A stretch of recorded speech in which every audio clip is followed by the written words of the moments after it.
जहाँ थोड़ी देर में उन्हें कुछ आवाजें आने लगती हैं क्योंकि वहाँ बहुत सारे डीमंस थे। तो ये देखकर वो दोनों छुपकर उनकी बातें सुनने लगते हैं। इस तरफ हम उन डीमंस को देखते हैं जहाँ बियाओ भी थी और उनमें से एक डीमन बियाओ से कह रहा था कि तुम्हारे फादर ने हमसे कहा था कि इस आइलैंड पर एक क्वीन यू नाम का बीस्ट है, लेकिन हमें तो अब तक उसका नामो निशान नहीं मिला, बल्कि यहाँ पर तो किंग यून सेक्ट और बाकी ह्यूमंस आ गए हैं। उसी वक्त तभी वो दूसरा डीमन बियाओ से बोलता है कि यहाँ पर किंग यून सेक्ट के 7 में से 2 मास्टर आए हुए हैं जिनसे लड़ना हमारी बस की बात नहीं है। ये सुनकर वो पहले वाला मास्क डीमन बियाओ से कहता है कि हम तुम्हारे फादर से मिलना चाहते हैं, लेकिन वो यहाँ पर नहीं आ रहे हैं। कहीं ऐसा तो नहीं है ना कि तुम्हारे फादर हम सभी को ह्यूमन से लड़वाकर मरवाना चाहते हो। अब ये सुनकर नियान भी बियाओ से कहता है कि हमें तो वो बीस्ट अब तक नहीं मिला है, इसलिए मैं चाहता हूँ कि आपके फादर यानी घोस्ट किंग यहाँ आकर हम सबको इसका रीजन बताए। ये सुनकर बाकी सब भी नियान की बात का सपोर्ट करने लगते हैं। तो बियाओ उन सबसे कहती है कि मेरे फादर भी तुम लोगों की तरह ही एक डीमन है और वो भी ह्यूमन के खिलाफ है, इसलिए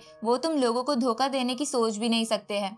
ये सुनकर वो मास्क वाला डीमन बियाओ से कहता है कि तो तुम्हारे फादर हमारे सामने क्यों नहीं आ रहे हैं। तभी वो फैन वाला डीमन उस मास्क वाले डीमन से कहता है कि भले ही बियाओ के फादर यहाँ नहीं आ रहे हैं, पर तुम्हें ऐसे बियाओ को एम्बैरस तो नहीं करना चाहिए, क्योंकि अगर हम आपस में ही लड़ते रहेंगे तो किंग यून सेक्ट इसका फायदा उठा सकता है। तभी पॉइजन सेक्ट का मास्टर कहता है कि ऐसा नहीं होगा, क्योंकि जब तक हम सब एक साथ हैं तब तक कोई हमारा कुछ नहीं बिगाड़ सकता। ये सुनकर मास्क वाला डीमन उस पॉइजन सेक्ट के लीडर से कहता है कि तुम्हें समझना होगा कि यहाँ बहुत सारे ह्यूमंस हैं, इसलिए उन लोगों ने एक साथ हम पर हमला करा तो तुम्हारे पॉइजन सेक्ट के बहुत सारे लोग मारे जाएंगे। ये सुनकर वो पॉइजन सेक्ट का लीडर भी शॉक हो जाता है। तभी वो हंटर वाली डीमन भी कहती है अगर हम ऐसे ही बात करते रहेंगे तो जरूर किंग यून सेक्ट के लोग यहाँ आकर हमें मार देंगे, इसलिए हमें वापस चलना चाहिए। ये सुन के मास्क वाला डीमन कहता है कि हम सब अलग अलग चीजें चाहते हैं, इसलिए हमें अपने अपने डिसीजन लेने की परमिशन मिलनी चाहिए ताकि जिसको यहाँ से जाना है वो यहाँ से जा सके और जिसे रुकना है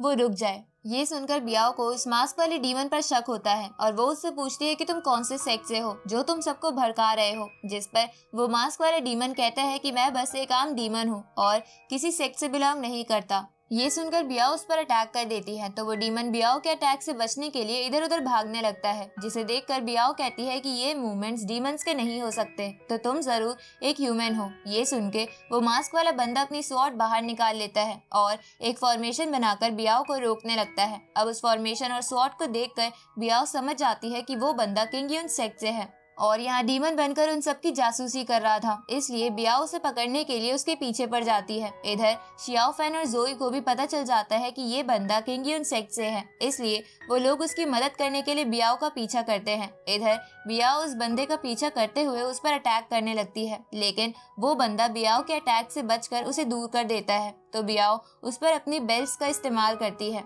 जिससे उस बंदे के सर में दर्द होने लगता है, पर तभी वो बियाओ की तरफ अपनी स्वॉर्ड लेकर बढ़ने लगता है, तो बियाओ पीछे हो जाती है, पर वो बंदा बियाओ के पास आकर लगातार उस पर अटैक करने लगता है, जिससे बियाओ बचने की कोशिश करती है और बंदे को अपने अटैक की मदद से दूर कर देती है। ये देखकर वो बंदा बहुत ही गुस्सा हो जाता है और बियाओ को जान से मारने के लिए एक पावरफुल अटैक चलने लगता है, पर तभी वह बियाओ का फादर यानी रेन वैंग आ जाता है और उस बंदे को अपने अटैक से दूर फेंक देता है। उसी वक्त वहाँ शियाओ फैन और जोई भी आ जाते हैं और उस बंदे की मदद करने के लिए उसके पास चले जाते हैं। इधर रेन वैंग बियाओ से कहता है कि तुम आगे से इन बेल्ट्स का इस्तेमाल ऐसे ही मत करना, क्योंकि ये एक सैक्रेड आर्टिफैक्ट है, जिस पर बियाओ हाँ करती है। तभी जोई रेन वैंग को मारने के लिए आगे बढ़ने लगती है, लेकिन वो बंदा उसे रोक देता है, क्योंकि रेन वैंग बहुत ही ताकतवर था। और इसी के साथ ये पार्ट यहीं खत्म होता है।